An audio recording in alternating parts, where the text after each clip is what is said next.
Alors, si je devais définir le rôle de l'agence en une phrase, je dirais c'est la boîte à outils des collectivités locales.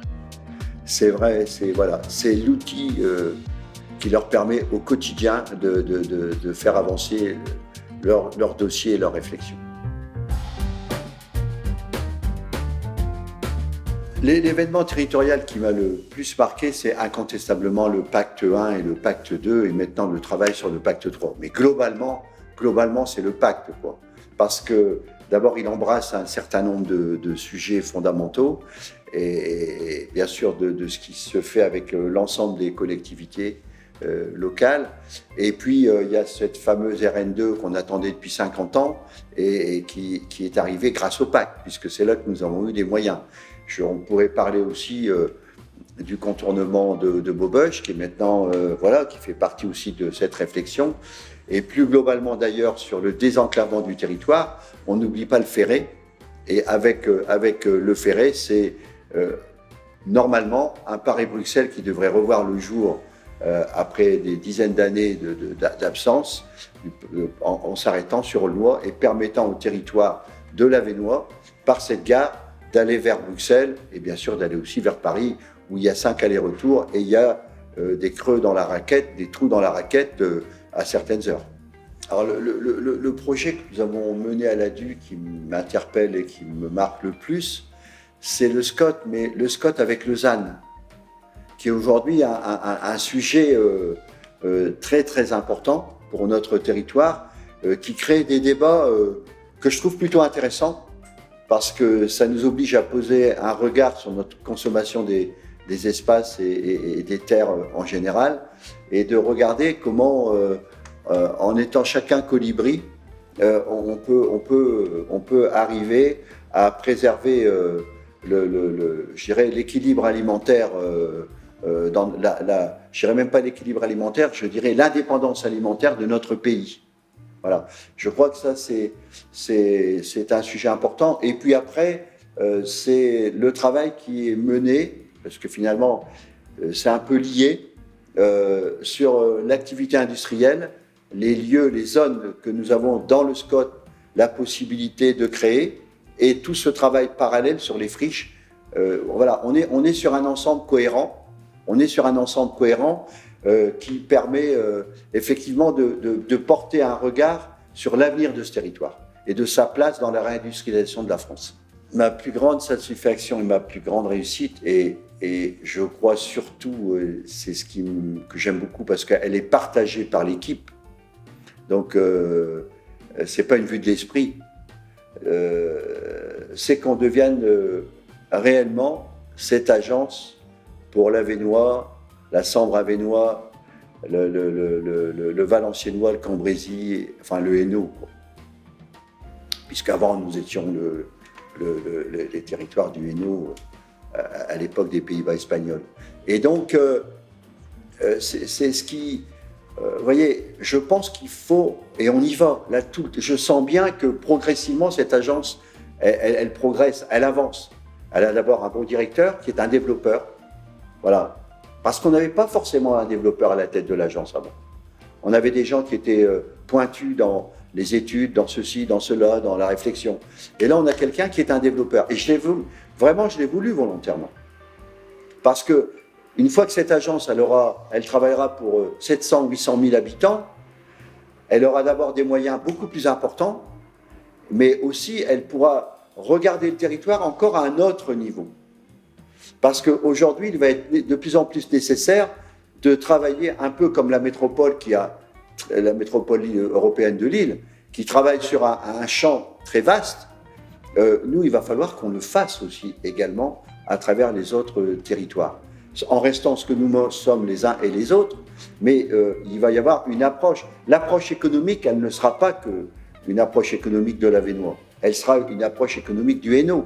Il y a des gros investissements qu'on devra prendre collectivement. Je vous en donne un qui n'est pas économique. Par exemple, moi je dis aujourd'hui, l'hôpital de Valenciennes, on doit absolument avoir demain une faculté de médecine pour former les médecins. On ne peut pas l'avoir à l'Avesnois, à le Cambrésis, non, on peut l'avoir qu'ensemble.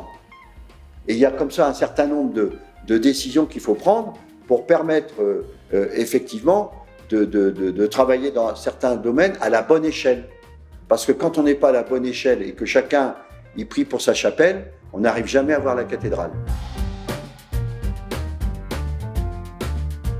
C'est effectivement quelquefois encore cette méfiance qu'il peut y avoir par rapport à un outil qui se veut vraiment une coopérative, une coopérative d'ingénierie au service de tous et qui n'est pas toujours utilisée ou qui n'est pas crue quand on donne un certain nombre d'éléments, qu'on nous dit, ou tout simplement parce que si on prend sur le ZAN, on est obligé dans les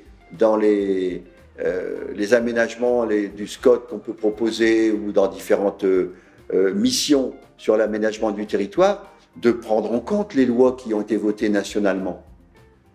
Et donc, bon, on sent que c'est parfois difficile. Et voilà, moi, c'est effectivement quelque chose qui me parle parce que je sais ce qu'on peut apporter aux communes, je sais ce qu'on apporte aux communes, je sais ce qu'on apporte au territoire. Et c'est vraiment, cet outil est vraiment un outil pertinent. Voilà, donc il y a quelquefois, bah oui, parce que, mais vous savez, c'est comme les élus, on ne plaît jamais à tout le monde. Hein. Donc l'agence, ça ne plaira pas à tout le monde. On n'est pas Louis d'or, comme on dit. Et voilà, on fait avec.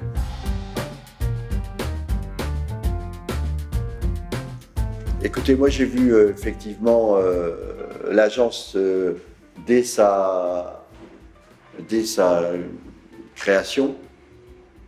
Donc pas une création facile, comme à chaque fois qu'il y a des décisions nouvelles à prendre. Mais la satisfaction, c'est que quels que soient les moments, quelles que soient les années, les moments les plus difficiles qu'on a pu avoir, l'agence a toujours su s'adapter aux réalités du moment et traverser vraiment le travail nécessaire à travers les problématiques, même quand il y a eu la crise économique, quand il y a eu toutes ces choses-là. L'agence a toujours été là, quoi, finalement. Elle a toujours su répondre. Et puis je pense que pour les élus, c'est un outil de formation extraordinaire. Moi, je l'ai vécu comme ça, personnellement, parce que je n'avais pas de prédestination pour travailler sur les questions de l'aménagement urbain. Et après, quand vous êtes élu, vous le prenez en pleine figure. Ou alors, vous ne voulez pas le voir, et vous passez à côté de l'essentiel aujourd'hui sur un territoire, où vous le prenez en compte, et vous vous rendez compte que c'est ça qui va façonner l'avenir de l'Avesnois.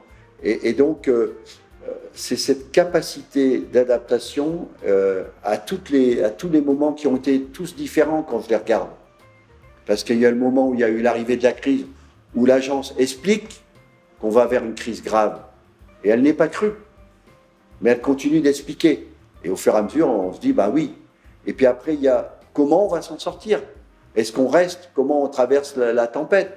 Et puis après, il y a, quand on a quand on a mis en place la politique de la ville et les premiers dossiers en rue, où l'agence aussitôt est là, et on va négocier à Lille la reconnaissance du territoire qui n'était pas prévue dans ces dossiers en rue, et qui a quand même ramené un demi-milliard sur le territoire. Donc c'est ça, quand on regarde l'agence, et quand j'entends les autres territoires, parce que vous savez, quelquefois, il y a des choses qu'on a tous les jours, on ne se rend même pas compte qu'on les a. Ça nous semble complètement normal, naturel. Puis un jour, ça disparaît. Et là, on commence à se dire, ah, il y a un problème. Là, il y a vraiment un problème. Et on se dit, mais je l'avais avant et je ne l'ai pas vu, quoi. Ça m'arrive à moi également, je ne suis pas autrement que les autres. Et donc, les territoires qui n'ont pas l'agence me disent toujours, ah ben, tu as de la chance. Hein. Toi, tu as une agence d'urbanisme, hein, sur les dossiers, tout ça, etc. Et oui, c'est une chance. Ça a été une volonté politique, où il a fallu toujours avoir les subventions pour fonctionner. Mais voilà.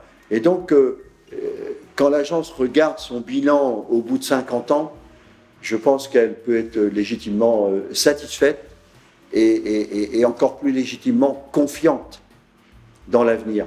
Parce qu'aujourd'hui, ça apparaît de plus en plus, cette nécessité d'une agence comme le nez au milieu de la figure, comme on dit parfois. Et donc ça, c'est la force d'un travail de longue haleine et qui, aujourd'hui, dans les enjeux climatiques qui nous arrivent, cette agence comme le parc naturel de l'Avesnois vont être les outils absolument indispensables pour nos territoires et les populations.